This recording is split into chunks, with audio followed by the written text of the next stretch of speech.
या मठाचं नाव आहे परमार्थ साधनालय शिवडाव.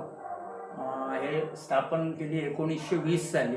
हे कैवल्याश्रम स्वामी महाराजांनी स्थापन केले. त्यांची इथे समाधी आहे. आमची परंपरा अशी आहे, अक्कलकोट स्वामी महाराजांचे शिष्य वामन हे बाळाप्पा स्वामी, बाळाप्पांचे शिष्य वामन महाराज घाणेकर पुण्याजवळ ताथवड्या येथे मठ आहे, त्यांचं दत्त मंदिर आहे.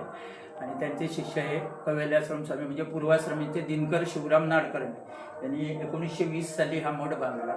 त्यांना यांनी वामन महाराजांनी गुरु मंदिरमध्ये नेऊन तिथं दीक्षा दिली. त्यावेळी त्याने अक्कलकोटला त्यावेळी यांनी वामन महाराजांनी आपल्याकडच्या पादुका त्यांना अक्कलकोट स्वामींच्या पादुका त्यावेळी त्यांना दिल्या, तिथे ठेवल्या, तिथे आहेत, फोटो समोर आहेत.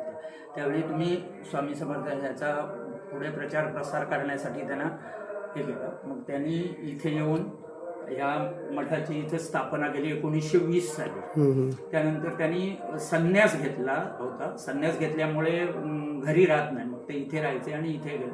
आणि संन्यास घेतलेल्या माणसाला अग्नी देत नाही, त्यामुळे त्यांची इथेही समाधी, जिवंत समाधी, जिवंत म्हणजे संन्यास घेतल्यानंतर अग्नी दिला जातो, समाधी घेतली. समाधी इथे त्यांची समाधी बांधली आणि ह्या त्यांच्या पादुका आहेत. त्यांच्यानंतर त्यांचे पुतणे हे दादा महाराज इथे त्यांचे हे स्मारक आहे, त्यांनी सांभाळलं.